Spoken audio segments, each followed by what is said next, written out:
Oh, hello there, Chuck. I didn't see you there. How are you?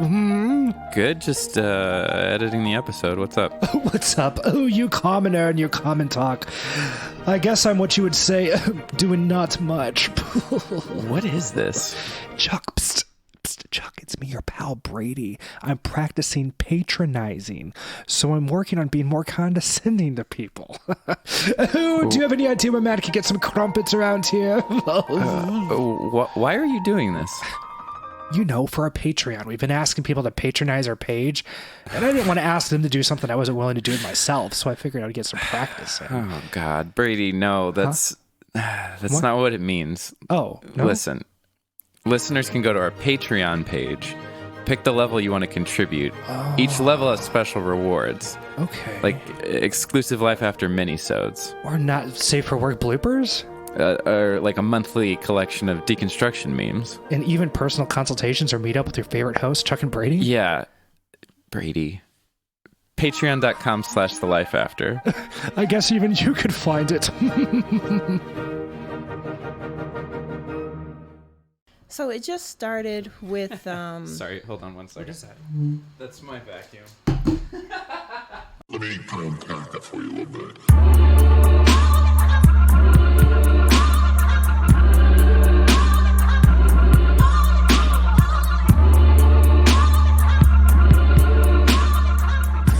Welcome to The Life After. I am Chuck Parson, your co-host, and I am here with... When you hear this voice, it's Brady Harden. That's it. Whenever I introduce this show to people, I'd be like, oh, I'm the funny one with the stupid voice, and you're the smart one with the sexy voice. I'm not upset about that. I know. I'm just kind of disappointed because I let everyone down. No, we need comic relief, Brady. This is a depressing show. Like, at the end of the day, you know... That is true. It's a pretty depressing... Yeah, no, it's great because we're all getting better now, but do you remember we cover when a lot everybody of lied depressing to you? content. Yeah, Did you feel like you were going to burn it out? Let's make jokes about it. Let's just break down most of your personal trauma for about an hour and a half, and then we'll Fart noise. Yeah, exactly. Wah, wah, wah. We'll throw in some goofy gas commercials that aren't very well produced because the guy that does all the production is a nincompoop. I'm really excited about today's episode. Yeah, this is good. I've been looking forward to this one for a while, actually. Today we have in the studio here in St. Louis, Missouri. Finally. We have our friend Elle Reneé. Say hello, Elle. Hey, everybody. Awesome. Elle is the chief organizer. I wanted to say master organizer at first. Ooh, which I also like. Master chief. Okay, master chief organizer. Yeah.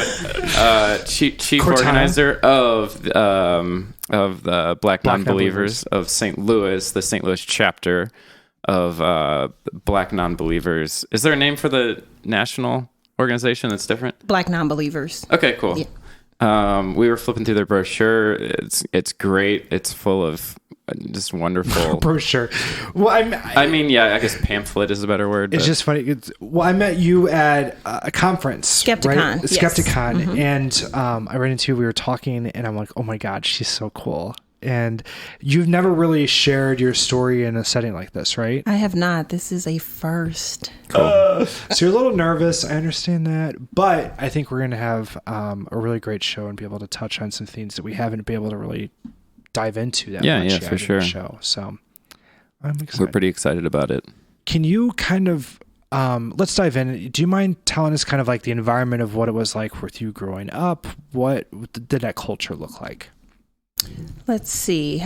Church was all that I knew.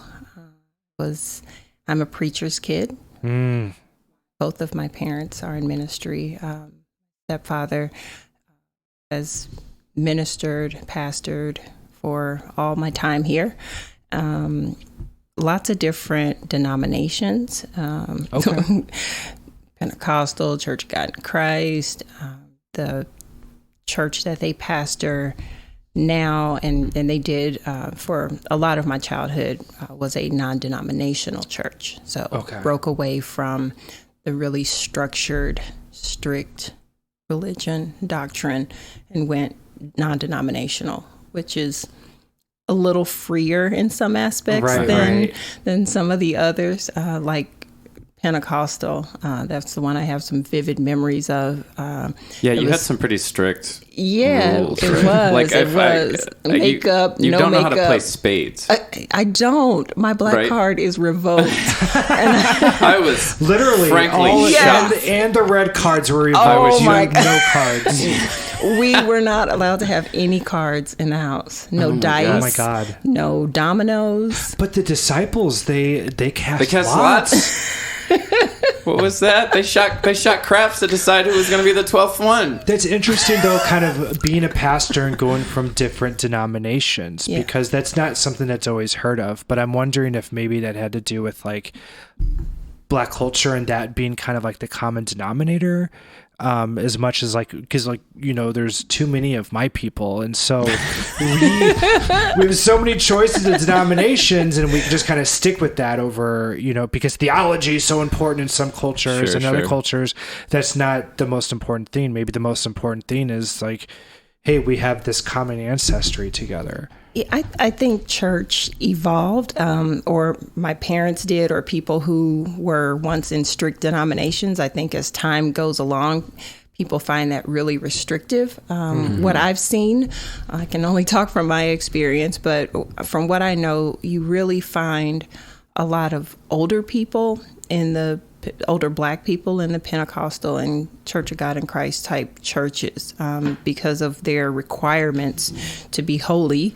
It's even less attainable than normal. So people, you know, will go to something that feels a little more free, still venturing away from biblical standards. Of course, we know that, but it allows them to feel more free in what they want to do. Sure. Yeah, That makes sense. So you were in like a couple of different charismatic settings, is that right? Or was it just one? It seems like I throw out the word charismatic. It seems like you talk about like in your so in sort of your introductory questionnaire, you talked about people being like receiving the Spirit. Yes. Right. Yes. We saw it all. Yeah. Yeah. And, you know, there was a whole group of children in the back of the church.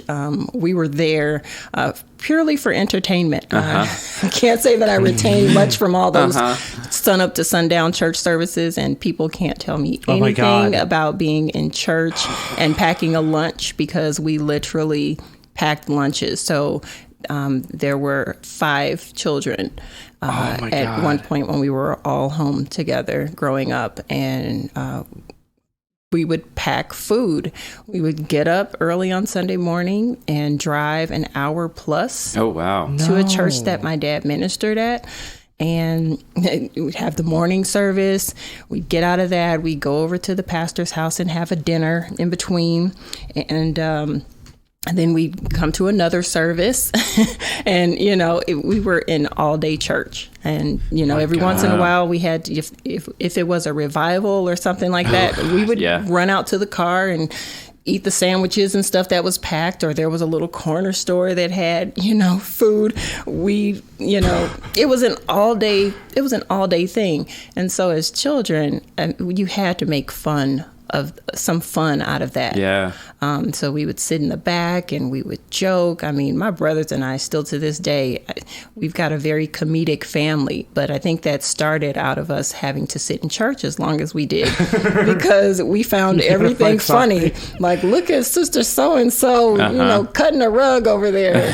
And that's when we would really pay attention. And, you know, we were able to mock people shouting, and, you know, we would laugh about it when we got home. We would get up and shout like they did. And, you know, I guess it was maybe a release for us. Like, we got to be here. We're going to make this shit fun. Yeah, you might as well. Yeah, my attention span just hurts thinking about that. Yeah, that's a lot, man. But I'm also thinking of the Key and Peele church lady skits. Google those on your own I time. love those. Yeah, definitely Google those. So good. What kind of, I mean, like, so shouting, was there dancing? There was dancing, a lot of, like, shouting. There was, you know, healing, you know, oh, right. you know, when they're touching your touching your forehead and, pushing your back at the same People falling time. over and stuff. Yeah. If you were a woman sitting on the front row or in the pulpit, you had to have a scarf across your lap. Oh, right. Yeah. I also know that like in charismatic churches, whenever that stuff happens, there's like designated people to come run and like put a towel over to keep your modesty. Yes. They would create a whole barrier if someone was really into it. It'd be like 3 or 4 women with, with blankets stretched out. Red Rover with Jesus, right? I mean, Stop, drop, and roll. David danced naked, so I mean, I don't know. Had their well, every once in a while a skirt would fly. I'm sure. I believe it. Yeah. No. Okay. So yeah, I'm kind of like retroactively wishing that I would have been in a more charismatic environment. Like between like being incredibly bored and like drawing, It was fun. The choirs were always, the bomb. Most of them. Sometimes the visiting church choir wasn't always that good, so that was always a laugh. But I remember. The music was always on point. The traveling. There's something about those traveling groups. Yeah. Like the music is just like it's precise, but it's not good. I remember. So I went to an extremely white Baptist church. Actually, I think there were like maybe 2 black people in that church in hindsight, which is real weird. But I was raised pretty culturally white, so I didn't bat an eye at it at the time. But there was a revival group that came through, and like we had services every night that week. And the guy that did music he would sing these Baptist hymns because they're not just traveling to like suburban and urban churches. They're like in these super rural churches where if you don't sing the hymnal, like they're not gonna know those words. Yeah, and he would move his hand to like indicate where the pitch was going, like in between, and you can imagine the level of like milquetoast whiteness that came with that, just like seek ye first the kingdom of God. Imagine my hand going up and down with those pitches. It's not translating perfectly well in podcast form, but I think we get it. Yeah. Anyway, that's it's something I totally in a black forgot church, about. The choir director is the show. Right, for sure. There's a choir with the choir director. He's the show. Yeah. Yeah, but just not you could not wear pants. In some of those churches, I spent a good portion of my childhood being the only girl who wore skirts. Ooh, clear up until 7th grade. Yes. Oh, I had black sheep down pat. I was totally weird. The few friends I managed to have, they liked me anyway, but it was few and far between. Yeah, God bless those few people. Yeah, super weird homeschool kids, so I get it. Yeah, so I mean, I remember my first pair of pants in 7th grade, getting them, and they were baggy. They had pleats, and they were burgundy, and I tried to wear the hell out of those pants. But yeah, I mean, being on bus stops and cold and going down slides with my skirt flying in my face. I wanted to be a kid, but why were you allowed to have pants? Does that when you're? It was family? Doctrine. It was. I mean, why? Why were you got pants? Oh, because my grandmother. Oh, because grandmother. I love her. No, she had a discussion with my parents. I think it might have gotten a little heated because she used to live across from the school that I went to. And she saw me go down the slide one day and my skirt flying in my face.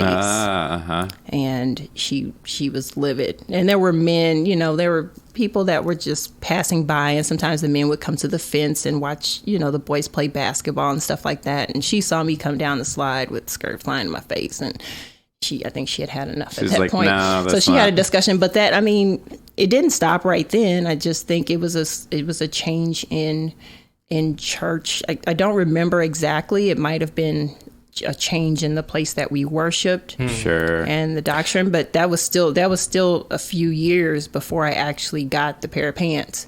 This was on the heels of stuff was just always changing, like no Christmas tree, right? Not allowed. Oh wow. Okay, now we can have a Christmas tree. Okay, because you're kind of having to change what your rules are with each place that you're going to. It's almost like you're a military kid, but then like you're changing armies each time, right? Yeah. Yes. Right. Yes.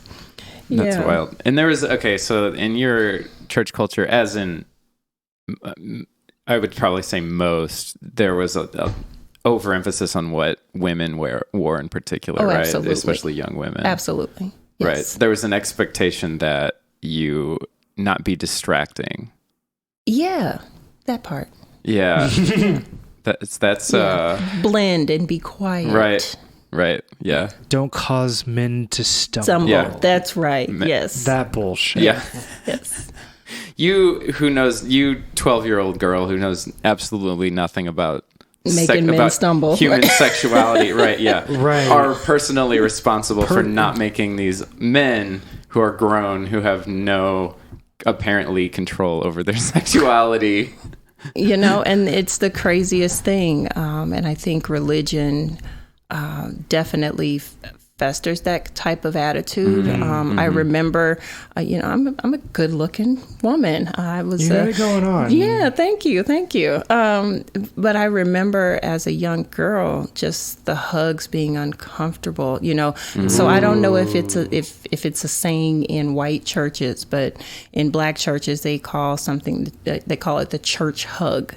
And it's when you hug somebody with the top, but your butt is out, you're kind of angled. Yeah. You're angled so that there's less gropiness. Right. And so, I mean, that's a thing that kind of evolved. But even as a young woman growing up and developing, and just the hugs, they get long, they get just a little too close, and I don't always want to hug you, right. But it seems like that's just the thing you're supposed to do, and obligated, you better not say no. There's just no concept of bodily autonomy, correct. Right? It's especially if you're under, I don't know, 15 or 16, probably is when people kind of start respecting your boundaries, maybe, depending on what church you're part of. I think it really depends on culture, because black families can often get offended if someone doesn't hug them. Yeah. I mean, I had a situation with my younger daughter not wanting to hug a family member, and because she'd never seen him before. And my husband at the time got really upset about her not hugging him. And, you hear everybody going, "Oh, that's your uncle. You should give him a hug." Right, yeah. And I'm standing there and I'm like, oh, gosh, she doesn't want to. Yeah. Right. And that should be okay. And I think, young women get violated in that way.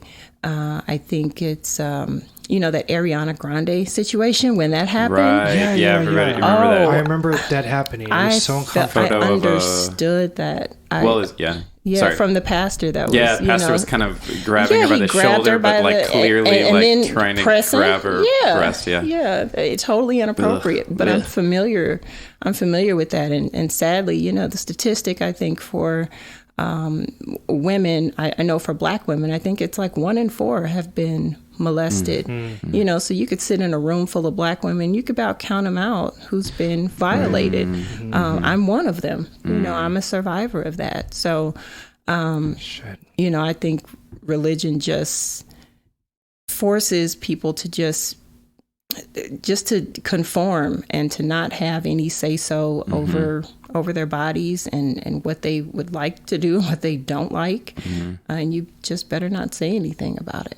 And it makes space for predators, right? To sort of creep their way in, to get their jollies, right? I mean, it's really fucking gross stuff, right? But it's when that is the expectation. And I mean, to correct what I said earlier, particularly with family, even in white culture, it's for older generations, it's weird for you not to want to hug, to let your kids not hug people. Right. But that should absolutely, if your kid is uncomfortable hugging somebody, there's probably a reason for that. Absolutely. I see a push now, on social media with parents sharing things. But of course, I'm in an echo chamber on Facebook. But it's a thing that people are becoming more knowledgeable of. Conscious of, yeah. Don't force your kid to hug people. Right. That's their choice. Totally. Right. Yeah. And be more dubious about why people want to hug your kids, Why is that a necessary greeting? Want to hug your? Why is that a necessary greeting? Yeah. What does it mean if you don't? You don't know me, or either you know me and you Right. Why do I need a hug from and a why child are you so to upset that validate I'm not me? letting you? Yeah. Right. Like, what's so? Why are you so angry about that? Huh? You know. So, So you mentioned that you were molested as a preteen, unfortunately, which is just hard to stop, right? Like that's so fucked up. I'm so sorry that happened to you. Right. Absolutely. Was that like in a church environment or somebody that you knew from that world? It was a family member. Okay. It was a family member. And it seems to me that, I mean, this exact sort of attitude that we're talking about, which is like, if somebody is in your family or in your church family, the expectation is that they are acting in your best interest. Like the assumption is that they're acting in your best interest. Right. And the expectation is that you will treat them with a certain amount of respect, and that you will allow them to touch you, and and they're going to be around, right? Mm-hmm. So in a lot of ways, that particular culture like really put you in a bad situation. It did. I think this will resonate with other Black women. The fact that our mothers were always cautioning us about what we wear around men in the family. Mm-hmm. Doesn't matter who they were. Like, don't walk around here in pants or put a bra on. You just can't have a shirt on with no bra. Mm-hmm. You've got to cover up when there are men around, even if they're your family. Don't sit on people's laps. That kind of thing. And so, they call that being fast. That's a Black term. Being fast. You're being extra around men, and kind of flaunting your femininity. Right. Okay. Yeah, and that's not okay. The bar for that is set pretty low too, right? It's like pants, like okay. Yeah. Yeah. Again, I'm at home. Why can't I wear shorts in my house? Right. Do I have to have a bra on because they're men? And it takes you a while to unlock from that, because I was a whole adult walking around wearing a bra in the house. I'm like, what the fuck is wrong? Right. Why? Why am I doing that? And then no such standard for men. Correct. Like no term for like there aren't men aren't fast. Nobody's saying right. Men are not fast. Right. Mannish. So they would call boys mannish. Yeah. But you didn't hear that often. I mean, if they were called mannish, it was something overt, like they, tried to kiss a girl, or tried to, or they were looking at her butt and it was noticeable or something. Yeah. But there was no restrictions about it. And it's not as shameful of a status. No, either. Absolutely not. Yeah, give a boy a high five for being for being mannish. Yeah, right. Dude, yeah, for real. It's such an unequal, asymmetric thing that it's, the men are expected to, if there's an opportunity, take it, and the women are like just not supposed to be making those opportunities. And I know we get it, but just like it hits me on so many different levels each time we talk about it, just like how fucked up it is to be a woman in a church. Like, it's like so bad. Like we could never really get to the bottom of it. You are somebody's prize. You've got to save yourself. But you're right. Like somebody who jumps at an opportunity or finds an opportunity, they don't have the same consequences or the same words, or not at all. Mannish. That's not even give me a break. Yeah. It's like a compliment to some people who care about their masculinity in that way, right? Like, oh yeah, I guess I'm mannish, bitch. Like, yeah. Fuck that. I hate it. Yeah, definitely. A stud. So not only does church culture and this expectation for women not only to like dress and behave a certain way, but also like be open to hugging whoever the fuck wants to hug them, right? It's enabling for predators, and it even goes beyond that, because when so in your situation, you didn't come out about this for years. It was years and years. Oh, it took a long time. So I got married really early. Again, that was part, we didn't want, let's rewind. I got pregnant. The preacher's daughter got pregnant at That's 15-ish. about right for a PK. Yeah, PKs are always exactly. PKs have quite the reputation. I lived up to it. I did a pretty damn good job. I'm pregnant at 15 and a half. I have a boyfriend who's a senior. I was a freshman at the time. Yeah. Grease lightning. Yeah. So both of us did not have relationships with our biological fathers. Okay. And so we always had this discussion about, we didn't want our daughter to grow up, without her biological parents. Cool. And so like, okay, let's get married. We need to get married. And so it kind of went a little something like talking to my parents, letting them know that we wanted to get married. They had to sign papers because I was not yet 18. Right, yeah. I was still in high school.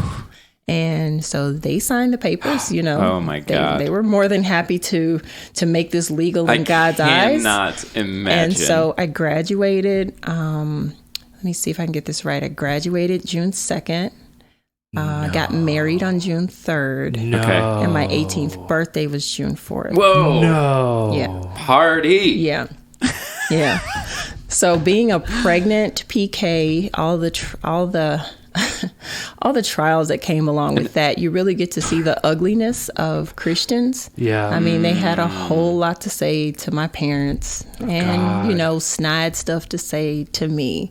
I wasn't perfect. I just saw an opportunity to get from under those wings, and I broke for it, right? But I mean, they had some pretty, the deacon of the church, if that was my daughter, I'd make her get an abortion. Oh, wow. Oh, wow. Okay, sir. Really? Yeah. Okay. Yeah, you can right. speak into that. Her life, sure. Seriously. So it kind of went like, but I did not tell anyone. I didn't tell my parents or anyone about being molested until I think I might have been about 21 or so. I'd had a second child by then. Coming home to visit, and ended up blurting it out. Just for time's sake, I won't go through the details of the conversation, but I ended up Thanksgiving dinner, blurting it out. It was just me and my mom, and I ended up blurting it out. And to your mom. Yeah. And it was a really awkward situation. I feel like, sorry, not to cut you off, but I just feel like the reason that the reason that it took you so long to come out about it was because of this exact thing where it's like the expectation is that women are going to prevent these things from happening to them by behaving and dressing a certain way. Yeah. Right.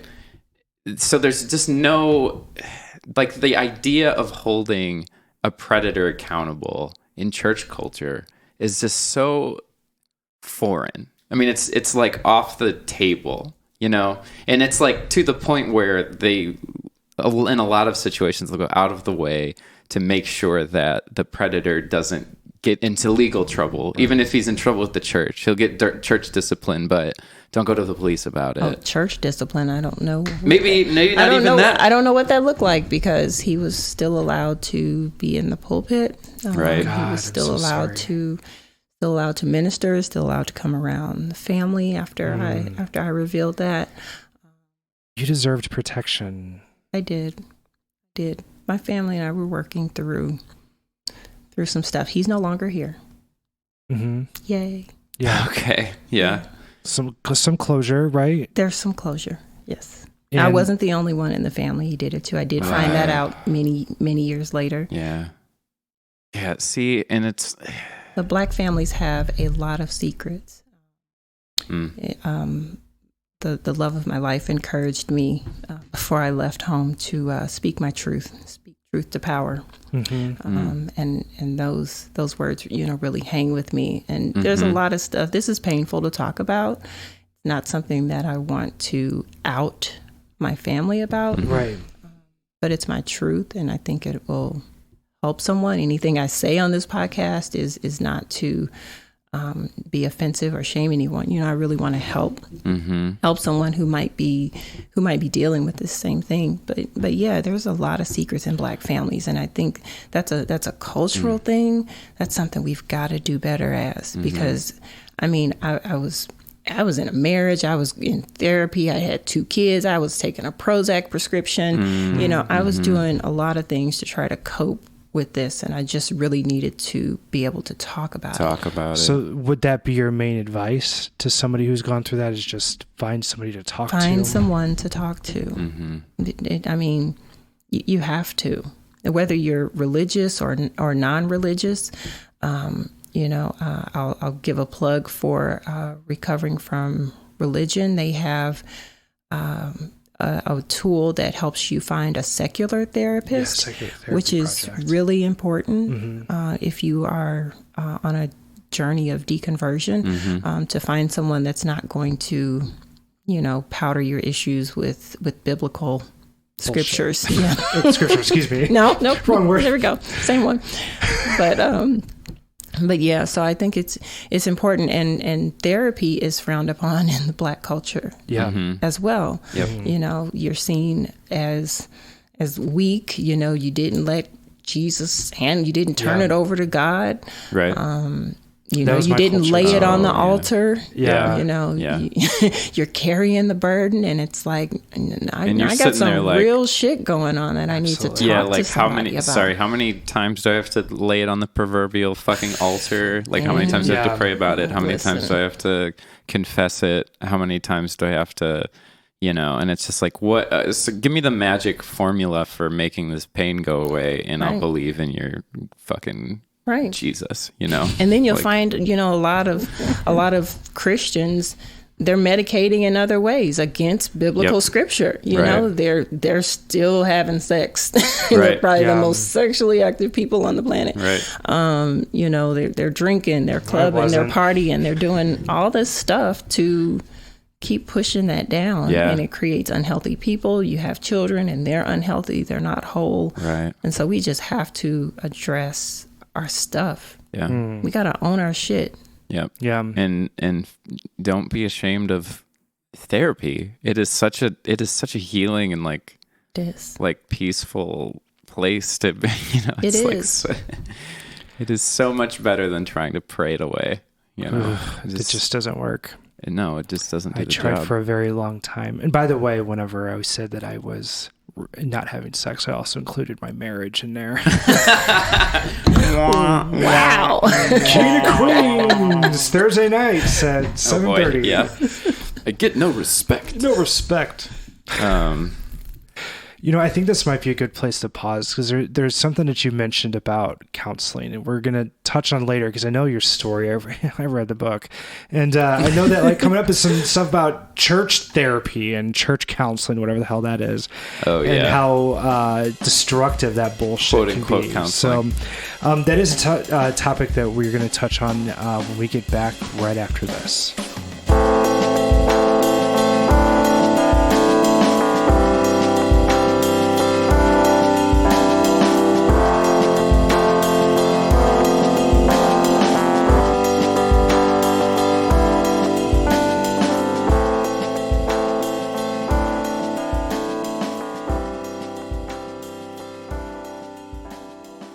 Okay, Chuck, are you ready? We only have one shot. We got to make this work. Wait, you didn't give me... Just read your lines. I'll give you the paper. Okay. Psst, are you guys ready? Are you ready? All right. Are you ready to deconstruct with friends? What the hell? Where did all this come from? Deconstructing your faith used to be lonely and boring as hell. Wait. But no one must deconstruct their faith alone ever again when you deconstruct with friends. Chuck, tell them what we mean. That's right, Brady. Yeah. The Life After has a... what the hell, Brady? I went full on Jumanji on this one. If you keep going, he's a rental by the hour. The Life After podcast has a secret Facebook community and Slack channel for people deconstructing Christian fundamentalism and other oppressive religions. Meet new people And elephants. and deconstruct with friends. Nice job, Chuck. You even got the echo. Thanks. That was kind of cool, I guess. Oh God, he's touching me with his trunk. You can apply for the secret group It's wet. on our Facebook by answering 3 entrance questions. Your membership is hidden, and the admins keep the room constructive and helpful. Now, can we get this elephant out of here? Nope, probably not, but we can. Deconstruct with friends. Welcome back to Life After. This is Brady Harden. I'm here with Chuck Parson and our new friend, Elle Reneé. What's up? Okay, I grew up white suburban. I don't know that much You're about like black rural culture. Almost rural. I mean, we had some people of color at our church. Oh, did you?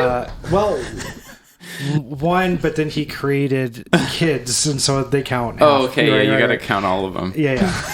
But I'm really intrigued by, as you're talking, kind of understanding that the roles of church people are different. I know that in some cultures you all sorry. Oh God. Those people. Brady. There's a phrase that you used before that I thought was backpedaling, interesting buddy. of first lady. Of like your pastor's wife, things like that. So I'm just like intrigued by how our cultures kind of like approach things differently. What are some of the things that you would say are kind of like unique to the Black Christian experience? So I think the expectation of being a Christian is a very Black thing. I can't speak for anything white, and forgive me if I'm speaking out of fine. turn on anything, but yeah, I think the expectation is that Black people are Christians. That is what we do. Church is what we do. I remember going to church would be a whole weekend of preparation for Sunday. I mean, down to, what you wore. I mean, we'd spend lots of Saturdays in the mall. You got to be sharp. Yeah, you gotta be sharp. Casket sharp showing up on Sunday. And, if you've been to a service in a Black church, it is a fashion show. And it always has been. I know some of that is rooted in slavery. That was probably about the only time we were able to, really clean up and go somewhere. Oh wow, okay. So that's a thing where we put on our Sunday best, to go to church, and just the whole experience of you didn't know anybody who wasn't a Christian. Like it was rare. Right. Like growing up, I only knew Christians, and there might have been a Muslim or two that I knew of. Right. Nation of Islam. Nation in of Islam. particular, Yeah, exactly. They weren't, they weren't at the dinner table, but we knew of them. It was usually someone who had gone to prison or was locked up. Okay. That's usually where that conversion happens from That's Christianity to the Nation of Islam and Yeah, things yeah. like Do they that. have like a Well, it's because evangelical No, or it's is it the people that are in? no, what happens is you get radicalized because you probably got locked up for some dumb shit, and you realize that Christianity is the religion of the fucking oppressor, and you change your course. So what I'm saying is like, is 'Cause it somebody is. who's sharing that good news of Muslim, you know what I mean? Like, is that like, is there outside groups coming in and preaching, or is it a lot No, of, I don't think so. I think it's internal to Okay. the prison system. Yeah. I mean, you think about it, they have a lot of time on their hands. Yeah. So they do a lot of research. To their credit, they have a lot of time. They do a lot of reading and researching, and there's usually really strong groups of, Nation of Islam, Muslim folks within the prison community. Okay. It becomes a brotherhood of sorts. Likewise, I'm sure that there are Christian groups. My parents, their church, they would go minister in the prisons. I used to do that. And stuff. Yeah, so I they did had a prison whole preaching prison ministry. I never jail. went, but yeah. So that, to my knowledge, that's what it's like Okay. there. So I think That's that's interesting. how that happens. So a Christian, Christians, or a couple Muslims, you don't know anybody that's not anything. Right. That's right. yeah. That's That would be like seeing a unicorn and and a black family. Like, what do you mean you're nothing? Yeah. I mean, even it's a funny thing, and I notice it more and more as I go about town. But we could go, like, I go into the beauty supply store, and it could be owned by Asians, and they'll have Black gospel music playing. Like, what is that about? And I mean, it's blasting over the speakers.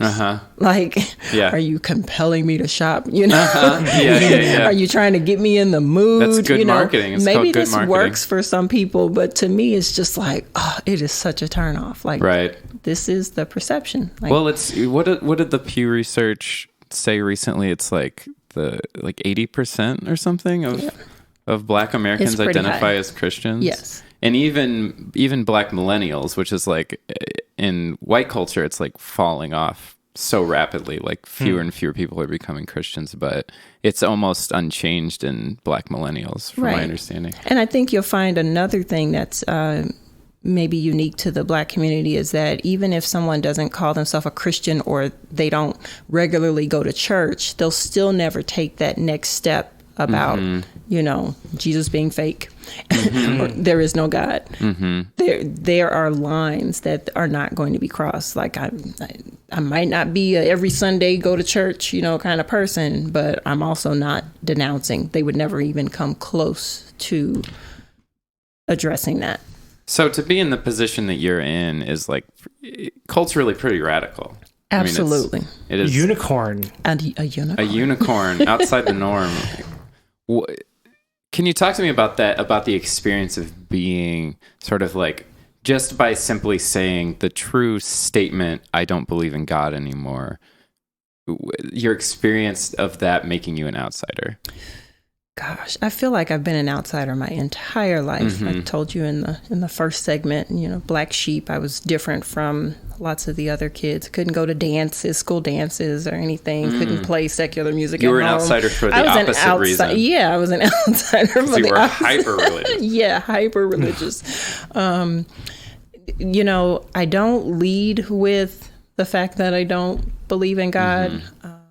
If I get into a conversation, it's not something that I lead with. It's just not, because I'm a person that's about energy and about purpose when I engage with people and knowing people's place in my life. Like if this is just a, casual conversation, I'm not bringing religion up, because what I'm going to do is waste my breath trying to explain to you my position. You're not interested you're not interested to learn or know anything for yourself or to spark any original thought. You are here to debate me and try to convince me that I'm not what I just clearly told you that I am.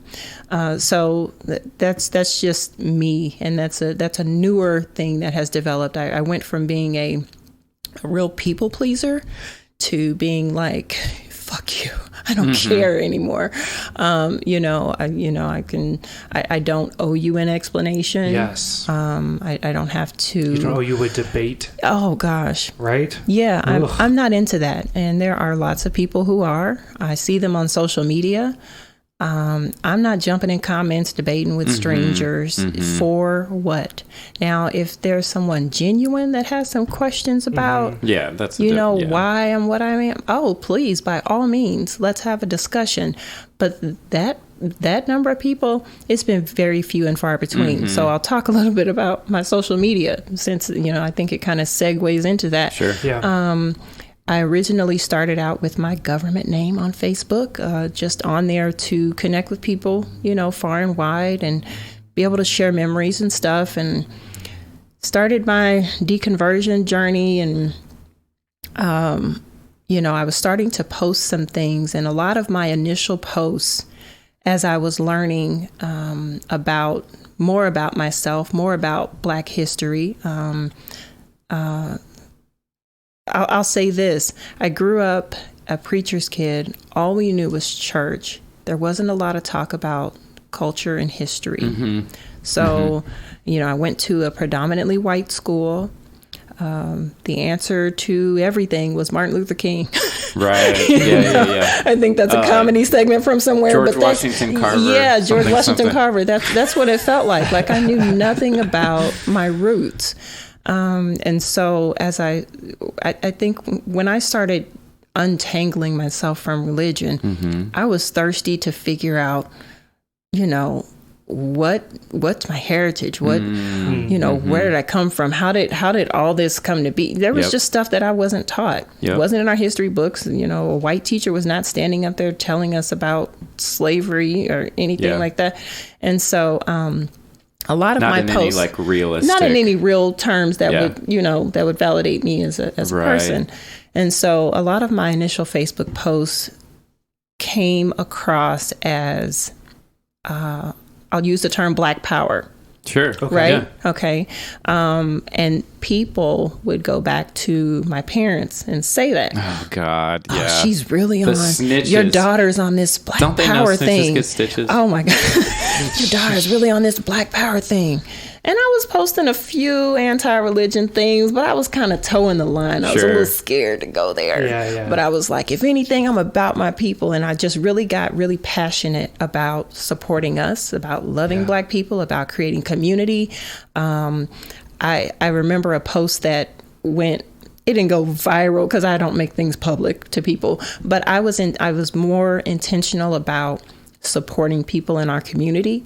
Like there is not a day that I don't have something on my body that's not made by a Black person. So I have friends who design clothes and jewelry, and I patronize those businesses. I'm always wearing something that is handmade by someone who looks like me. That's my part of giving back and feeding our community and our system. People don't understand how important that is. It's very important. Super important. I heard a statistic that it was like the amount of time that it takes for $1 to leave the Black community. The Black community, or like any community, right? So for like the Asian community, it's really long. It's like a month or something. The white community, it's super long. Latino community, it's like 14 days or something. The Black community, it's like 6 hours. Yep. It's not even a full day. Yep. Yeah. So and that has a lot to do with power structures. Absolutely. Yeah.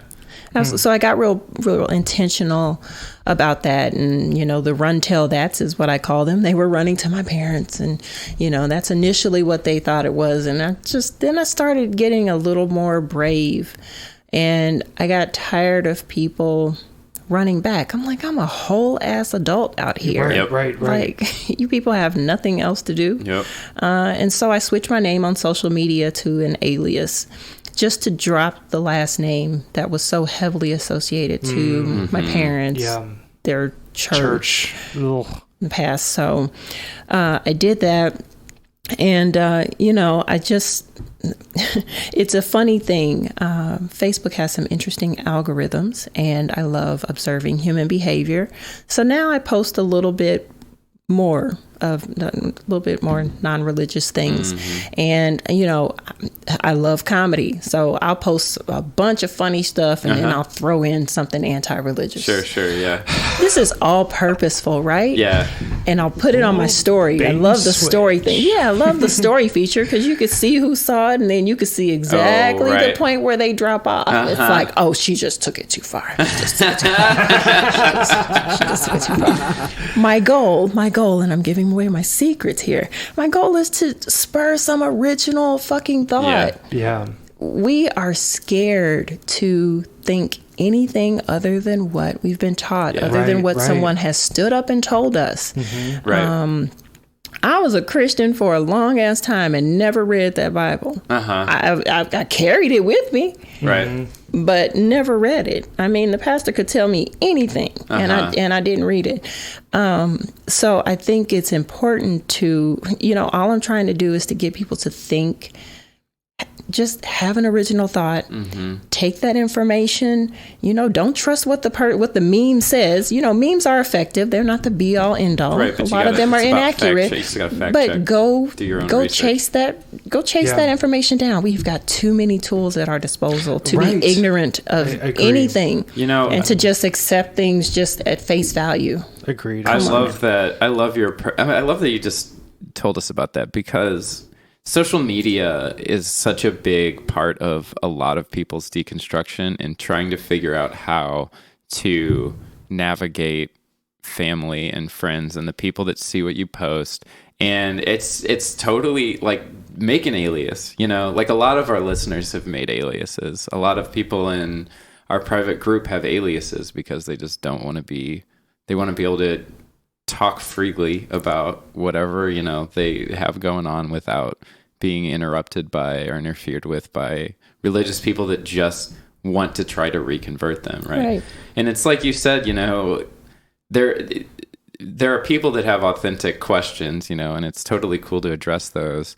But honestly, even a lot of Christians are sort of trained to like approach you seeming authentic, and then like 2 comments in, then they bring it back to the Bible or whatever, and it's like, don't go to coffee. The whole thing is like, you are not obligated to those conversations. Exactly. And you need to, and especially when you first deconstruct or deconvert, you need to make space for yourself to establish footing. Right. And you don't have to engage with those people. What you were mentioning earlier, just kind of about setting boundaries. And what I noticed is that you mentioned kind of like boundaries of people who just want to debate you. And they're going to be different than how you would talk to somebody who actually does want to know. And I love that you have dynamic boundaries that are appropriate for each situation, that aren't just this like black and white on and off switch, but are a lot more like spectrum-y and more nuanced. I think that's so important. Yeah, I'm more intuitive. That's a great thing that has that came about after I left religion. I trust my own voice. Yes.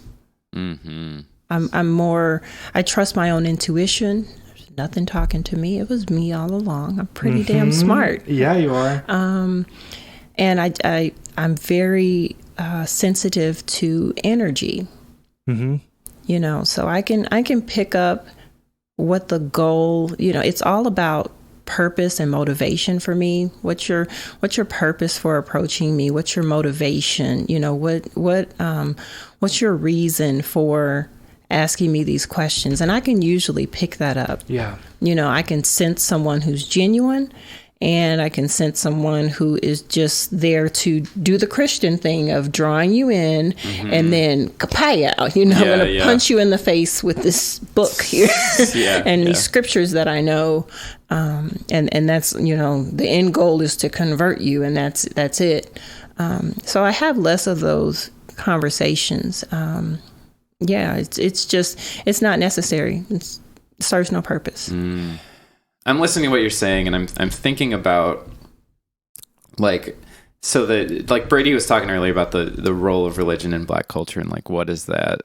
And you said yourself, like, the expectation is that you're Christian, and if you're not Christian, you're Muslim, and if you're not that, then you're basically, you're dead to us. At that point you're not Black, and that's like what I want to get at. Oh yeah, atheism is some white shit. It's white shit, right? Yes. And it's like, I want to talk about this because it's like, as a mixed race individual, like in the mixed race community that I'm part of, we talk a lot about this, and it's like, what is Blackness? And then there's this problem of like, for lack of a better phrase, like weird Blacks, right? Which is like anybody that does not fit the preconceived notion of what a Black person is supposed to be, which honestly, a lot of that image is created by, white supremacy. It's created by, the systematic oppression to make you fit a mold, to make it so that you don't succeed, that you don't think for yourself, right? And it's so frustrating to me. Like, I think about like Donald Glover's record Camp he talks a lot about like how he himself is not Black, even though he's clearly Black, right? And and then there's this like shit. I feel like we're at this point in the conversation where this is coming to a head, right? Because you have like Chance and Kanye are going hard on the like Christian, and we can make fun of Kanye because like I just want like so much material. He's just so full of shit, right? And it's amazing, but it's like also incredibly damaging to go like just go back down that. So like let's revisit Christianity, you know, while we're at it, while we're like making leaps and bounds in the entertainment industry and having a voice in a way that Black people have never had with hip hop. Like let's double back and like make it about Christianity again. So I don't know. I don't really know what I'm trying to say. I just want to say like I feel like people that listen to the show that are brown and Black in particular are probably struggling with the idea of their own identity because it is not acceptable to question your religiosity as a Black person. Right. What are your thoughts on that? That's kind of a big pass off, but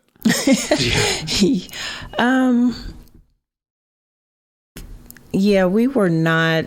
Yeah, you're raised to not question God. You don't question your parents. You don't question anybody in authority. That has roots in slavery and white supremacy. And so does Christianity. And Christianity in the Black does, narrative. but they don't want to talk about that part. Nobody wants to talk about that. It's so frustrating to me. You know, it has evolved. That's what it was, and we can forget about that, you know, because they're tying it to these good things, and I'm doing air quotes, these good things that are happening now as if we've made so much progress, and we really haven't.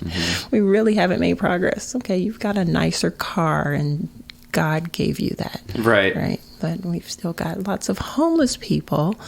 Somehow God doesn't smile on them as much. Yeah. So I have a question. Yes. Do you think that maybe it's an obvious question, maybe it's not? I feel weird just asking because I'm white, I guess, because it's a culture that I'm not part of. But do you think that maybe it's like a trauma connection that like because the belief system kind of helps your people through difficult trauma, that it's kind of hard to look at it objectively or to criticize it? Correct. Okay. Correct. Yeah. Christianity was a source of hope for our ancestors. I get that. It helped them. It helped them make it through, you know, all that they endured. But then there's a time and a place that we have to grow. We have to grow past that and see it for what it is. You know, it might have helped them, but it's not serving us now. It's divisive in the Black community. It is not contributing to us coming together as a community. We're making lots of pastors rich. And we're not, you know, I was listening to Jeremiah Kamara. I was listening to YouTube one day when I was cleaning, and he was being interviewed by Monique and her husband. And he was referencing a survey that he did with some Black folks. And I believe the number was that 85% or so of people said that they will and they had paid their tithes instead of their utility bill. Oh my God. Oh yeah. See, I never thought about the wealth distribution. This is a thing. I remember in churches that I was in myself as an adult, you know, once I left home, you know, we became part of a mega church over here in St. Louis. And we were donating to cars and church repairs and pastor's anniversary and all these other things. And I had a pink notice for my electricity to be disconnected. You know, at this time, there were 4 children in the house. It was me and my husband. I think he had lost his job. And I remember calling up to the church. I was like, we've got to pay this electric bill. Like, budget billing had ran out. Amron was like, bitch better have my money. Getting straight Rihanna. We were going to be in the dark, right? So I had to bring some levity. But so I called the church office and I'm telling them the situation. And just her voice was just very vanilla. Mm-hmm. And she said, well, sweetie, can you cook? Like, why is she in my mind? I'm like, why is she asking me if I can cook? I was like, yes, ma'am. She was like, well, have you thought of selling some plates? Oh, come on. No, this is real life, right? My God. Does your husband have a lawnmower? Can he cut some lawns? Shut up. Oh, yeah. And I'm on the other end of the phone like, what? Yeah. Like, I got 3 days to come up with this money. Yeah. You asking me if I can sell plates or my husband can cut grass. Okay. Woo. So I hung up the phone and I'm like, all the money that we've given. She also reminded me that our tithing record wasn't perfect. No, she said that? Yeah. Because she was able to punch it up on the computer and see that, we had missed some tithing here and there. Damn. Like, your giving has been inconsistent. So, we're not going to be able to help you. This is a thing in the Black church. We get lots of money and you get nothing back. Yeah. You give offerings and the pastor tells you to pray for your needs, for your bills to get paid, right? And so what I ended up doing, I don't tell lies. What I ended up doing, I talked to another friend at the church and I was talking to her and I think I was crying by this point. I'm like, what am I going to do? I'm sure. And she was like, girl, just call Catholic Charities. Mm-hmm. I said, girl, what? Catholic Charities? Yep. She was dead serious. She was like, yeah, all you got to do is call them and they're going to come by. They're going to want to see the bill. They're going to want to do a prayer with you. And then they'll write, they'll pay the bill for you. I said, girl, you lying. What do you think my next call was? Where do you think was the next number that I dialed? Father? I did there, I'm crossing on my chest. I'm probably crossing the wrong way. I will do all your Hail Marys. Just keep my lights on. Where's that rosary that white girl gave me? Yeah. So I played the role, but I got my electric bill paid. Hey, and for someone to know that went to this church, that gave the amounts of money that we gave, to know that the workaround was a Catholic church to pay your bill. Mm-hmm. I was floored. Yeah. That's a moment. God. That's a moment. You would think that'd be the light bulb that I needed, but it took a little while. It takes a while. So, but that's a common thing with Black people is that we put so much into church and don't do anything for ourselves. We forget about the legacy that we're supposed to be leaving for our families. How many church folks have to have a GoFundMe after they die? It makes no sense. Mm-hmm. Yeah. The least you could do is fund an insurance policy. I mean, literally, while you're giving the pastor Social Security money. pays out. You can depend on the government. People more than you can are depend giving on a lot their of churches. last. Yeah. In ministry, they're guilted. Well, and that's the fucking story in the she gave her last penny to the correct. It's more about your percentage than it is. And then she died in a ditch and nobody cared. Yeah. That's not how it goes in the Bible, but so speaking of leaving legacies, you left your legacy that you grew up with. What was kind of the things that started to push you out and to make you question? So as a child, I didn't question anything. Mm-hmm. I continue to be amazed by the people that I come into contact with. That was like at 6 years old in Sunday school, I knew the Noah's Ark story was bullshit. Jonah and the whale didn't sound right. I was asking questions about that. I deeply admire those people. I was not one of them either. I was not one of those people. I was like hook, line, and sinker. Like I had a hook in my mouth, and it was like... When I was in elementary school, I had an atheist friend named Brian, and it was my goal to save him. So I remember like in second grade on the playground, I was telling him about the story of Noah's Ark. Like that was like, and he's like, you need to learn about evolution. Second grade, But we joke about it because we're Facebook friends now, and he's like, oh wow, how the tables are turning. Like I know. Right. So I didn't question much as a child. I didn't question much. I got involved in ministries, mega churches. I was spending a lot of time and money in church. Serving in helps ministry, that's a thing in the Black community. I don't know so much in white churches, but we have church all day when we go to church. But when you serve in a helps ministry, whether it's as an usher or an intercessory prayer person, or you could be the person that moves the words on the screen, to the songs or whatever. Slides, You've got to be at church like 2 hours before the service starts. Before the service starts, yep. Yeah. Did all that, I was a wife, I was a mom of 4, busting down the church doors, 2-3 times a week. And this is crazy. And that's another thing, Black women spend so much of their time and energy. And I'm calling out Black women because I am one, and I saw it for myself. The ratio of Black men to women in Black churches is, always disproportionate. Yep. It's always more women. And a lot of them are married and their husbands are not believers. They're unequally yoked, right? Oh, no. But you're not exactly drawing him into the church if you're running up behind pastor 2-3 times a week and your home is that's a good point. In disarray. But that's a common thing. Yeah. I think you said in your questionnaire that you knew your pastor better than your husband. Yeah. I mean, we would have arguments and I'd be like, Pastor said, and that would only piss him off more. And he was a believer too, but what man wants to hear what pastor said, right?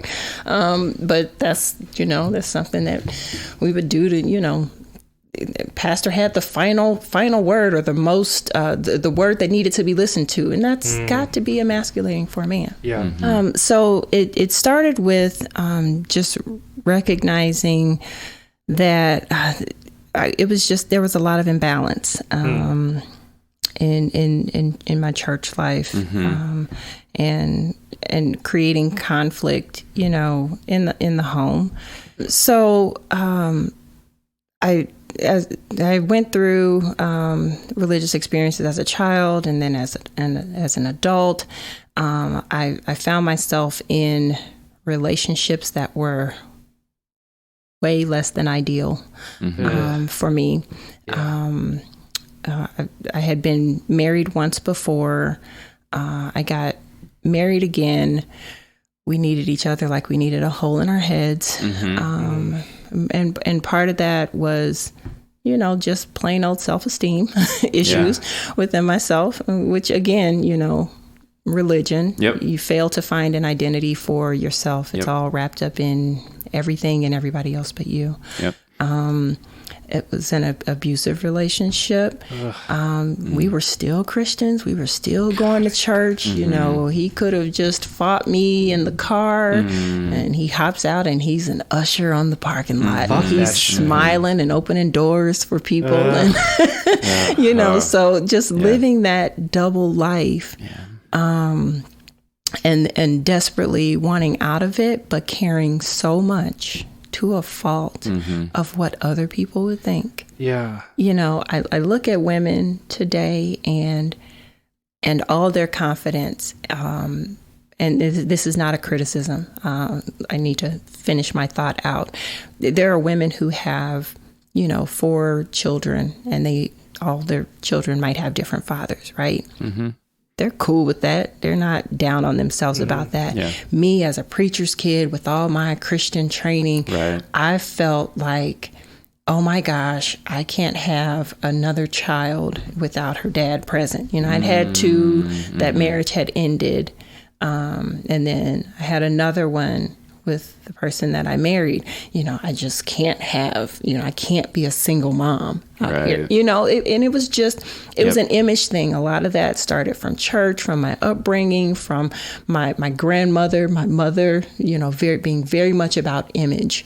And that could have been the detriment of me.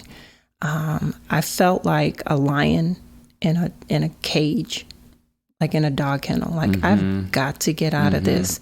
And I started realizing what was holding me back. I'm like, this just isn't right. Like, no one can be under construction. that long. In church, we're told to, that everybody's under construction. You're a work in progress. God's working on you. But when it comes to abuse, it's different, right? That's different. It's not cool. And so some stuff transpired throughout the course of our marriage, and I had just had enough. I ended up going to a therapist. She was a Christian woman, and talked to her, just to talk through stuff, just to survive. We tried counseling together. That session didn't go well. And so I was sneaking and going, actually. And I started talking to her, and I'm like, I gotta go. And she started talking to me about the percentage of women who actually leave abusive relationships. This was almost going on, 12 years. And I'm like, he's all I know, good, bad, or indifferent, and all the trappings that came with that. And I began talking to her, like, I got to plan my exit. Like, I can't do this. And I made plans to make my exit very, very silently. I ended up moving out while he was gone to work one day. I had some friends and a family member. That's how you got to do it. Loaded up a truck and I was gone. But just on the heels of that, I had stopped going to church probably like 8 months before I finally decided to separate. And folks in the church, they'd see me out at the store. Well, I haven't seen you in forever. What's going on with you? I'm good. I'm good. Yeah. I just wasn't interested in putting up a front anymore.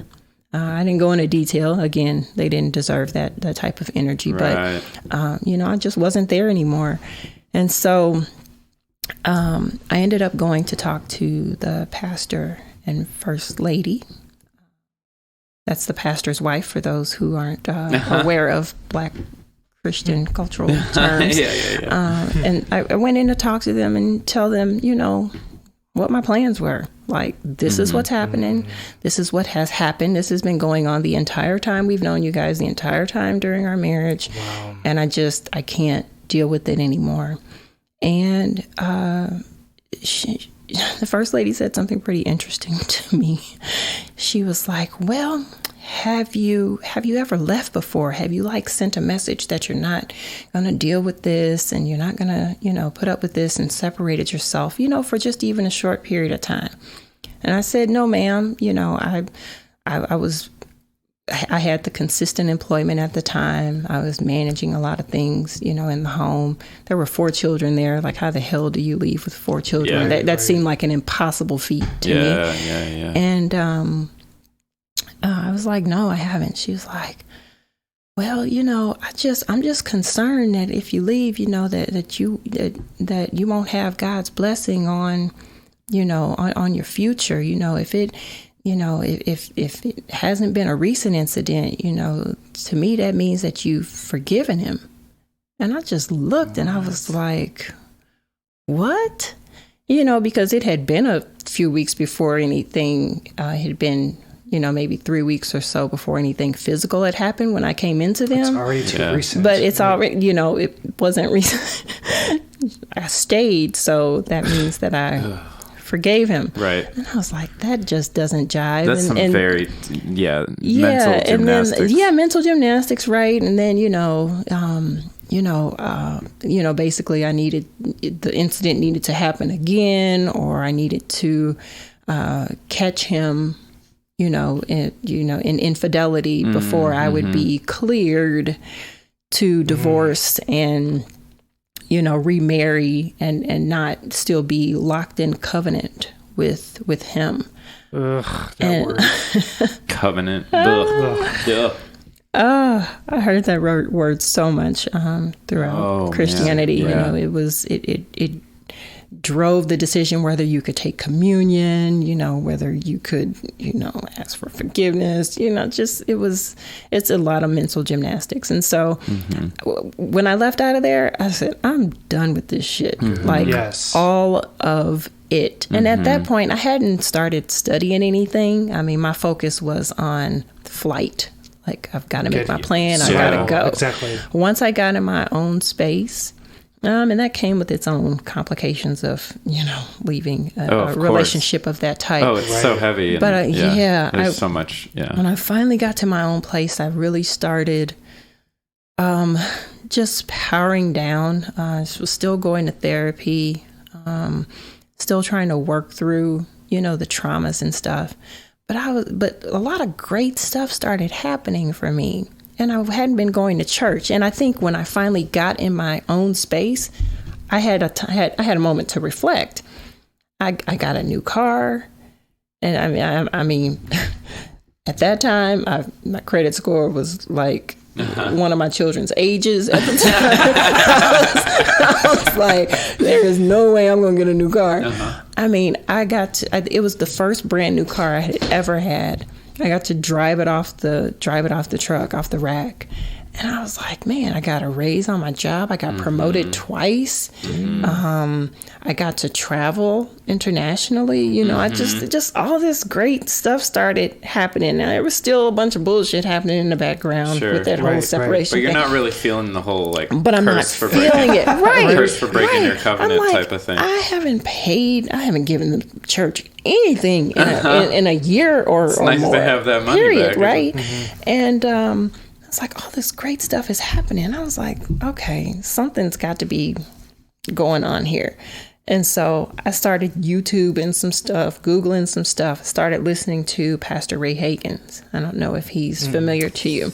That name rings a bell. Yeah, he's a former pastor. He has a congregation called the African Village here in St. Louis. And they still have services here. I think he's primarily in Atlanta. Okay. But he's got tons of YouTube videos out there. So any listeners, he's a good place to start. He does he takes like little things and deconstructs why they don't make sense. Absolutely. Yeah. So he deconstructs the Jesus thing for you. Yeah. He still does the God thing though. So, but that was a baby step, right? Sure, yeah. Just even that's a big step. Yeah. Disproving the whole. It's like he knows the Bible really well, so he uses the Bible to sort of disprove the Bible, which is pretty. He does, because he was deep. He was in deep. I never attended. The atmosphere was still very church-like, and I'm still triggered by church-like atmospheres. So I'm not going anywhere where they're singing and they're doing, in pews, testimony service and offerings, and I can't do that. But it was a very good initial step into just following up on some thoughts that I had. And then I started seeing people on social media connecting in some groups. Kevin Wesley was another person. He had an awesome video. He was an ex-pastor as well. I was like, okay, these people are doing all right. And they're black, They're making sense. They're making sense, right? And so I just really kind of started there. And then my journey kind of led me to a person who is a dear, dear, dear sister. I can't even call her a friend. She's like a sister to me. But I was doing all of this research and listening to stuff very, very quietly. I'm like, I don't know what this is, but I'm going to follow, I'm going to follow it because I love researching. I love knowing. I love learning, right? And so I scheduled a photo shoot. It was just something I needed to do for my self-esteem. I had never had one. And so I went. That's a great idea. I love that. Oh, gosh. She was so amazing. And I had been following her on Facebook. And she was like one of the first people that I saw, local people, that was posting some real shit about Black people, about the Black community, about the state of our religiosity and not being a unit and not supporting each other and not being able to, put this religion thing aside and really build together. So, she was a free thinker, and I was like, okay, I'm really attracted to that. I'm reading her posts. And so I ended up scheduling a photo shoot. Had zero expectation to go, but just for a photo shoot. And I began to talk to her while she was doing my makeup. And she was the first person that I uttered out loud to, man, this Jesus stuff, this is looking real shaky and fakeish. I'm not, I'm not sure that what I've been holding on to all these years is a real thing. And she just listened to me. She didn't make any judgment. She didn't make any comments or anything. The space just felt so sacred and safe. And I think we all need that. And that's why I encourage people to find someone to talk to, find your village, find someone that you can talk to. God, yeah. And so she was very instrumental, and I told her about it. We laughed, we cried. I talked to her about it. She didn't ridicule me. She really took me in and introduced me to her circle of friends. And I kind of call them my tribe, my village. They get together, mostly a group of free thinkers. Some of them were still religious in some ways. But it was the first time I ever saw a group of Black people be able to engage and talk and have differing opinions. There you go. And ain't nobody throwing blows at the end of it. Nobody's cursing each other. There was a deep level of respect there. There was a deep level of, help me understand where you're coming from. You think differently from me. Tell me more. It was that kind of environment. Very, it really, really contributed to my growth. And so she still has those get-togethers occasionally, and I'm present. I'm there. So she was very influential on that journey. And so I have a tribe, of people that embraced me just for who I was and where I was. I couldn't go outside of that group and go running and telling people that this is what I thought, but I felt really safe with them. That's so meaningful. So good. I love it. We need to take a break, but before we take a break, I'm listening to you talk about, what you were like as a religious person. And I'm trying to imagine, in the hour and some that I've known you, you have this very, not a very subtle presence, right? You are here, you are stating your opinion, you are very demanding presence. And I'm trying to picture you as a subdued church girl, and it's really racking my brain. I cannot. So it just as a testament to the kind of transformation that leaving religion can result in, really coming into yourself and really gaining that confidence. It's so cool to see you like you are now and listen to you describe who you used to be. I cannot imagine this person standing in front of me staying in an abusive relationship for 12 years. And that is a very, very positive transformation. That is growth. Thank you. Absolutely. Thank you. When we get back, we're going to talk a little bit about parenting, and we're going to talk. Her and I are going to talk about parenting. You're going to I'm just going to sit there and be quiet because, just like you were quiet while we were talking about black stuff, Brady. I was mostly. I'm just kidding. And then we're going to talk about Black nonbelievers of your city, or St. Louis in particular. So oh, yeah. When we get back.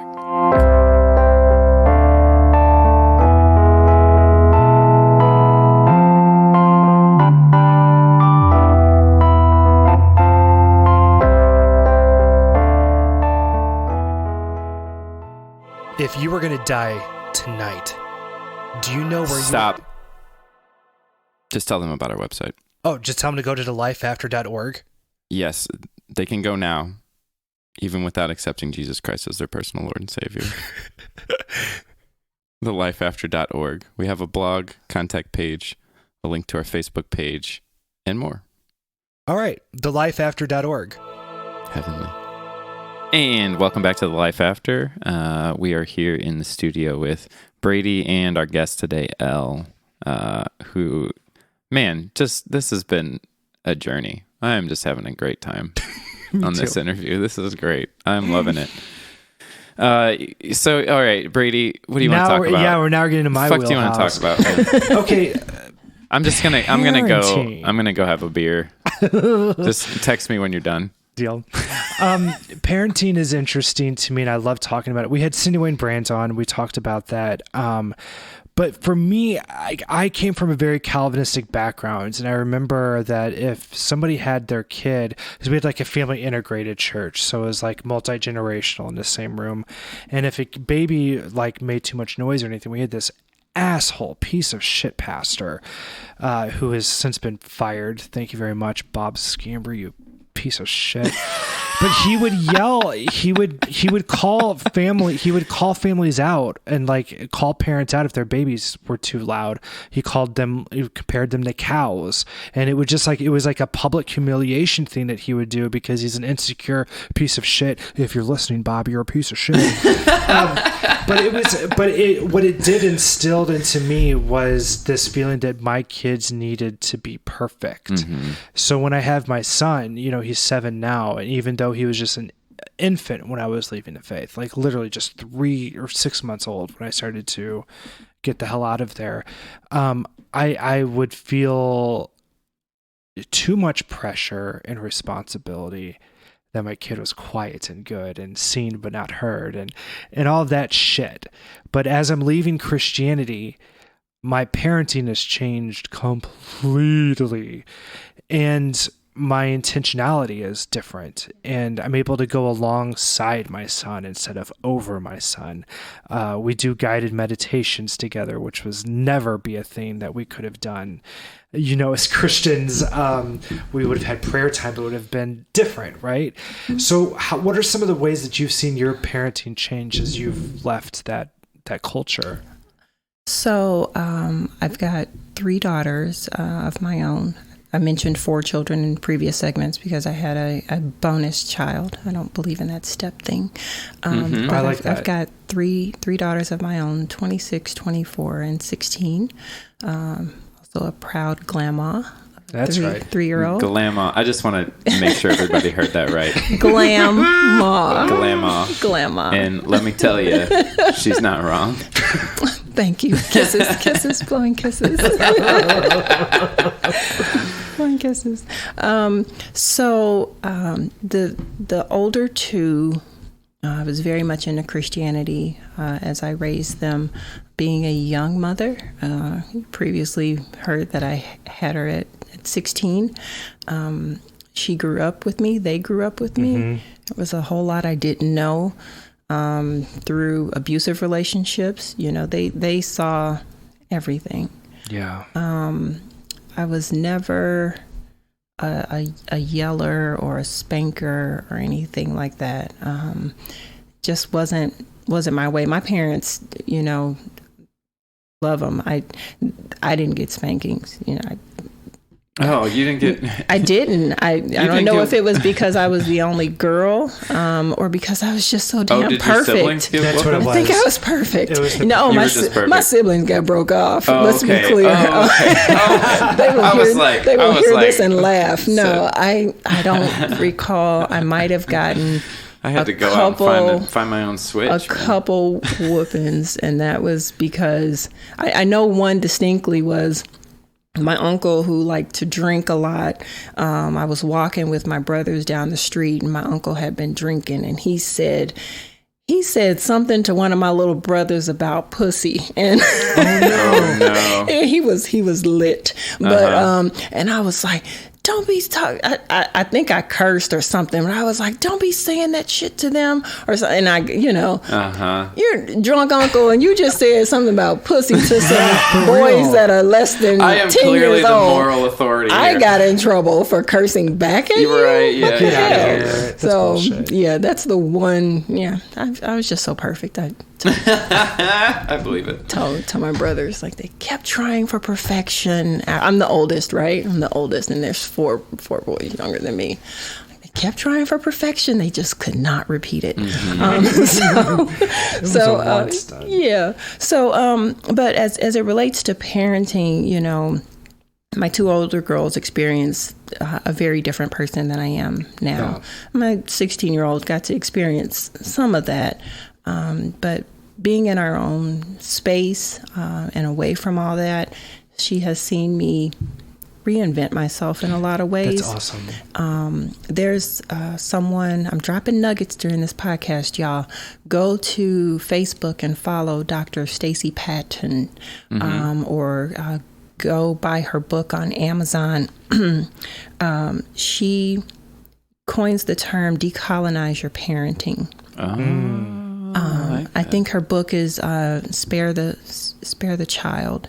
She talks a lot about the historical implications of the Black community and whooping our kids, spanking our kids. That has a completely different context. Wow. Yeah. And how it's rooted in slavery, and how it stunts the growth, how it triggers hormones in a child's body that trigger puberty and other things at a younger in our age. Children at a younger age, No because shit. we're spanking them. I believe that, your nerve centers are in your backside, right?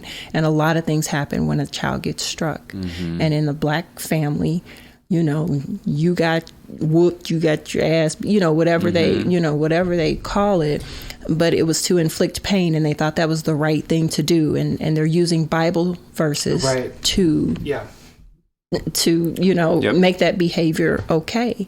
And so she really goes, she posts different things. Her book is on Amazon. But I really like what she says about that. That's so important. So I'm not a spanker. I remember one instance where I spanked my older girls, and I cried because I only did it because I had a bad day. And I had the thought, and this was while I was still a Christian. They were at home. I was working full time. I had the two of them. I was also going to school. They were making a lot of noise. They were doing something. And I was just stressed. And I lit off into them. And then I sat there and I was like, oh my gosh. I went to my room. They were crying. I sent them to their room. I went to my room and cried. And I'm like, damn it. That wasn't even about them and what they were doing. They were being kids. They were just playing. I was irritated because I had a shitty day. Yeah. And I apologized to them. And I don't recall ever hitting them again. I mean, that just wasn't my thing. So with my younger child, I really focus more on trust and respect. She is a gift to me. She's not beneath me. She has her own thoughts and ideas. As a child in the Black community, they're taught to, be seen and not heard. Don't be in grown folks' conversations. Know your place. They're not allowed. We talked earlier about the autonomy of their body. To me, that also means their mind. Yeah. She doesn't have to agree with everything that I say. She can have an opinion, and I've allowed her to voice her opinion. But we also have conversations about there's a proper way to give your opinion. I'm raising a child that I'm going to send out into the world, and I don't want her afraid to challenge a boss or a coworker. It's all in how you say it. It's all in how you say it. Absolutely. But you need to say it. Yeah. You don't keep swallowing that. Well, and just let it be. And in Black culture in particular, but in just a lot of conservative families, it's like an opinion is back talk. Yes, absolutely. It's considered back talk, and back talk is a high crime. Get you broke off having an opinion. Right. You don't pay no bills here. Right. So just having that as the foundation of our relationship of trust. I extend trust to her, and it's up to her to break it. I was just not allowed to do shit. Right. No, you're not allowed to go here. You're not allowed to go there. You're not allowed to listen to this. Don't do that. And for me, that connected to religion. You always, I would be scared if I was to step outside of what my parents said to do, because I felt like they were always watching me. Like we always felt that God or Jesus was watching us and waiting to punish us. It wasn't me obeying them because they're my parents. They love me. They're probably telling me something right. It's like, oh my gosh, I don't want to upset them. I don't want to make them mad. I don't want them, And I think humans behave differently when there's a respect versus a fear. I want to know that she can make the right decisions when she's away from me. I don't want her to fear my reaction. I want to have taught her how to respond to that situation and for her to feel free in what she chooses. Like we have this thing, if, she goes to parties where young men are present and young ladies. She has more guy friends than she has girlfriends. That's okay. Yeah. In my world, when I grew up, no, you was a hoe or you was messing with all of these boys. If you did that, I'm working through. I want her to have those well-rounded relationships. I also have the door open for dialogue, and she talks to me about everything. Some stuff I do not want to hear, but she talks to me about everything. But that's better than not talking about anything. Exactly. I didn't talk to my parents about anything. Yeah, I didn't talk to my parents. They didn't have a sex talk with me. Right. I don't know where I learned what I learned. Right. Well, you know what you're saying about respect versus fear. The respect is a give and take thing. You have to give respect to get respect, right? You have to offer respect. Whereas fear is a one way. That is you will fear me. It's punitive. It's not something that's inviting. A child, I think, is more apt to rebel if they fear you than if they have a respect for you. Yep. And if they know the foundation upon which you gave this rule, like, I don't want you to do this because X, Y, and Z, where traditionally, don't do it because I said don't do it. Exactly. I'm having conversations about, you don't want to do this because this is a consequence. So you understand the consequences behind your actions. And so it's just not parenting out of a place of fear. It's very liberating. I have a great trust for her. It's up to her to break that. We've had some tough conversations before, but something as simple as, having friends over, to the house. I wasn't allowed to be around other young men. She's not dating any of these guys. They are legit friends. I want her to know how to have those platonic relationships. Yeah. That's a necessary thing to becoming a whole individual. Absolutely. Yep. And so I really foster that. On the religion tip, she goes to a private religious school. That was my choice because I fell in love with some things that are foundational to the school, not the religious part. But it is up to her, and we had this conversation. I know what you get taught. I know what some of the classes are. You know where I'm at. Up to you to choose. I just want you to be able to see, don't get so locked into anything that you are afraid to study or know or research or ask questions. And she's fine with that. So, decolonizing my parenting, learning to, parent from a place of being whole. I think I was just so broken and fragmented. While I was in religion, there's just so much tearing at you. But I've got to send a whole child out into this world. And it's so important that I don't send a problem out there. I don't want to send anything broken out there. That's beautiful. If you can help it, yeah. If I can help it, right. I mean, some things I've done might send her to therapy. And I love that. I love that. At least I gave it a good shot. So I love one of my favorite things about this show is cathartically, like vicariously experiencing the parenting I wish I had through the narratives that we get to hear about the way people are changing their parenting, oh God, I'm so glad these kids have it better than I did, I had a situation. And it's not like my situation wasn't so bad, but it's like, there's plenty of things I can easily point out that. Yeah. I had a situation with my son this last week. He's 7. He's really good about his emotions usually, and we're able to, kind of talk things out, but something just really frustrated him while he was just playing like a video game where he was like crying. And so we got the opportunity to kind of like sit down and go over like, okay, what are you feeling right now? And we realized the word is frustration. Okay, well, what is frustration? Where does it come from? Our brains make us feel that it's a really big deal, but soon we get a step back, we can see that it's not a big deal. So when we're feeling that feeling and it's feeling overwhelming, then let's remind our brain that it's going to be okay in a few seconds and it's not going to be as bad.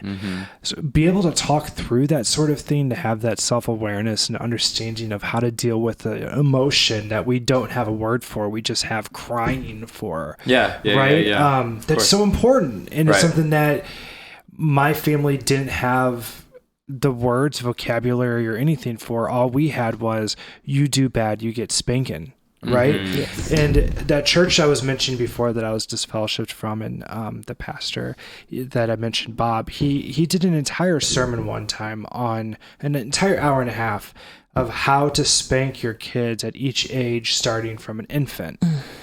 I brought a visitor that week, and I felt my God. so ashamed, so embarrassed, even as a Christian. And it was such a dumb thing, but they had such a emphasis on spanking that and this isn't my story to tell, so I won't tell names or anything, but there was a friend of mine that had their kid that a deacon spanked their kid without their consent while during a sermon, and then that's when they were like, fuck this, we're out, because their kid had sensory deprivation. Not deprivation, because it's the 11 when she's in that tank. Sensory overload. What do you call that? Yeah. Since she had sensory issues or problems. Yeah. So that meant more to her and to that family than it did for that. He didn't have the right to do. Oh my God, what the hell are you doing, spanking somebody else's child? Wow. But that emphasis of that stupid doctrine broke down all of these boundaries that naturally should have been happening, and just created an atmosphere of not people intuitively raising their kids, but just kind of, when this happens, I do this. When this happens, I do this. It's just this robotic trigger thing. Not reacting to the unique nature of the kid in any way or the situation. Just saying these are the rigid bullet point rules. Nuance is gone. Nuance is gone. Usually it's more about, I'm frustrated and I'm taking it out on you. You belong to me. A lot of times we see our children as property that has roots in slavery as well. That's the colonizing stuff. So, And her book is called, I think I said it wrong, it's called Spare the Kids, Why Whooping Children Won't Save Black America. And that's by who? It's Dr. Stacy Patton. Cool. Very cool. Yep. We're all about those new parenting books. Undoing the old ways. Speaking of Black people, can you tell us about Black Nonbelievers as an organization and what you all are doing in St. Louis specifically? Sure. It's a funny story how I even came up on Black Nonbelievers, if you would oblige me. I want to hear it. Sure. So when I began my deconstruction journey, I told you guys it started with some YouTube videos. And then I was like, okay, spiritual stuff. Oh, that's kind of cool. Crystals. Let me see what this is about. Let me get a few tarot readings. Yep. Where's the Ouija board? No, breaking it was all the rules. Yeah, it was just like whatever was forbidden, let me bring that shit on. I'm still scared of Ouija board. I didn't mess with the Ouija board. Just the card. No, I had a few readings. I was doing loving crystals and stuff, and I'm like, okay. And then, I just kept reading and seeing stuff and watching videos and stuff, and I never had the thought of atheism. It was like, I'm a free thinker, I'm a non-believer. Atheism wasn't even on the map for me. And I know there are a lot of people who enter the journey with what's his name, Christopher Hitchens, Dan Harris. Yeah, so there's all these atheism greats, white people, except for maybe Neil deGrasse Tyson, and but for the most part they're white folks. So I was just like, that's not my stick, right? I was desperately looking for other people to communicate with online because I felt like I was censoring myself a little bit because of all the people that I was connected to. Joined different Facebook groups, and I ran into Punched Up Black Nonbelievers, and was in their group. And I'm like, man, it would be so cool to have a chapter in St. Louis. So I sent a messenger message to Mandisa Thomas, who's the president and founder of Black Nonbelievers. Like, hey, is there a chapter here in St. Louis? And at that time, she was like, no, there's not. But I'm considering, putting a chapter there. Check back with me. So I went on about my life. I found some other groups to connect with on Facebook, and I was just going through my messages, just scrolling. I don't even know why, but I came back across her message, and it was probably close to a year later. I was like, oh, I wonder if there's a group yet. And so I messaged her back. I was like, hey, I don't know if you remember me, but is there a group in St. Louis yet? And she was like, no, there isn't, but would you like there to be? Mm-hmm. And I was like, yeah, I'd love that. She was like, great. Are you interested in being the leader of it? Whoa, hold on, flag on the play. Wait a minute, what? So I was like, I don't know. So we had like a planning call, and I brought a few friends together. I was scared shitless. Yeah. Let's just, because it's such a different thing. That's a big responsibility. And I felt like I don't know enough.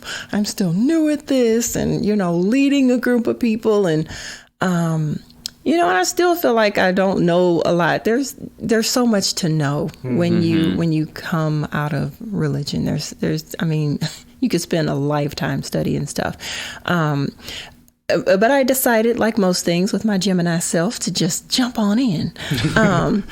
So I did that. And so I'm the chief organizer for the Black Nonbelievers St. Louis affiliate chapter. The parent chapter is out of Atlanta. The president and founder is Mandisa Thomas. She is an amazing individual. I got to meet her earlier this year when she came into town for Skepticon, and she also spoke at the Ethical Society. Okay, and that's where I met you, Brady. St. Louis is chapter number 14. So Black Nonbelievers has really grown its presence. It's been in existence since, let me get this right, 2000. I'm going to say it wrong. 2011. Thank you. So coming up on 10 years here, not too far from now. Awesome. But the group was it's a nonprofit, but it provides secular fellowship for people who are freeing themselves from religion. They're on their journey.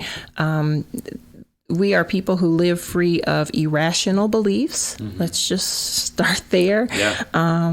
And we also welcome allies. So in our St. Louis group, we have a couple of white members. We welcome allies to our group. All of the groups do.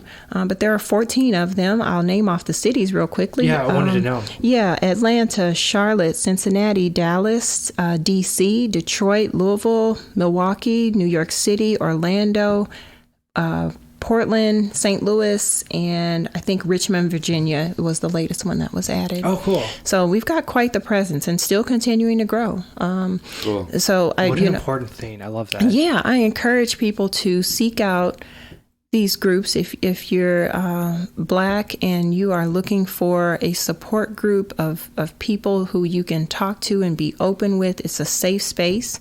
Our St. Louis group meets on the third Sundays of the month because, hey, Sundays are free. That's right. Second Saturday. Second Saturday. So we do, we're still establishing the membership here. We do have a closed, a private Facebook group.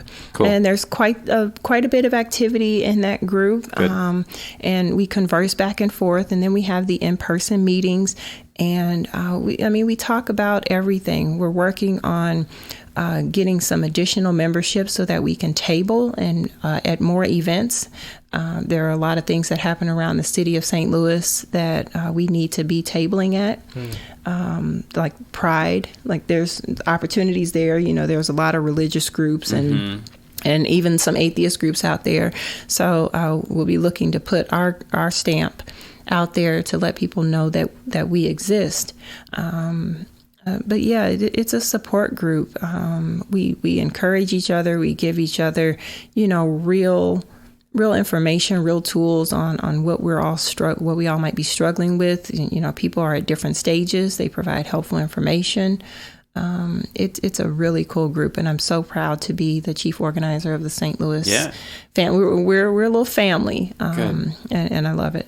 I love it. I love the catchphrase on the business card is walking by sight, not faith. Oh yeah, I get a lot of attention when I wear my shirt that says that. I love it. And it's got a little like atom on it to indicate that things are science and evidence based, which is fantastic.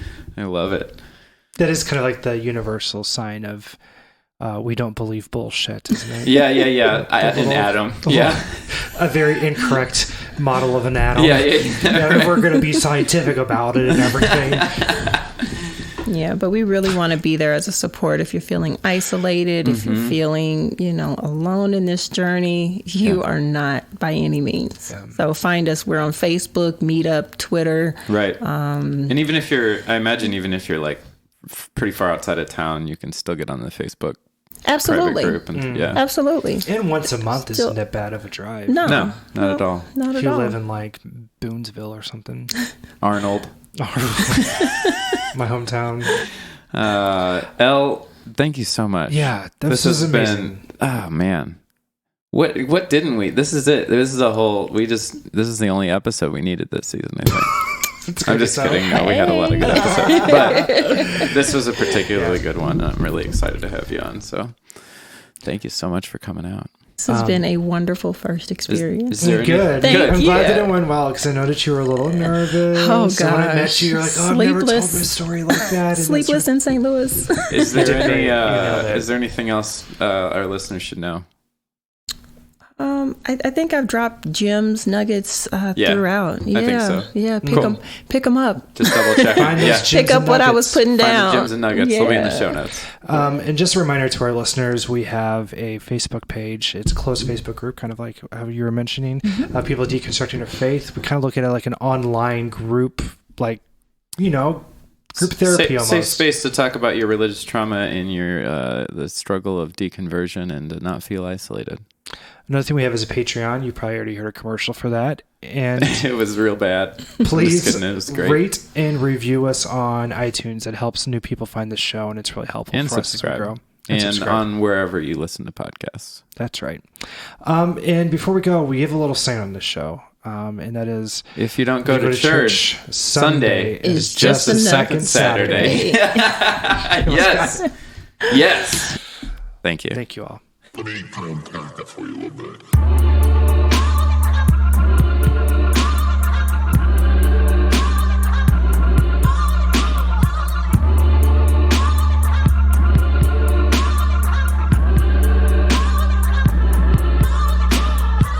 Fuck being in the middle, I am no Malcolm, I ain't no Martin. More like 95 Spartans kicked out the garden. Back to back stab at God King and ask for his pardon. My mind trying to break out the margins, writing reflections on loose leaf. Listen hard, my jargon is Darwin, inciting infections of unbelief. Like what in the hell is your spiritual walk? But meditating on TED Talks, elevating events that are non-stop, circulating your views in a closed crop, cutting verses up like a chop shop, with copies and signs like a bookshop, pasted in like Bibles on backdrops, feeling bad for shit on your laptop.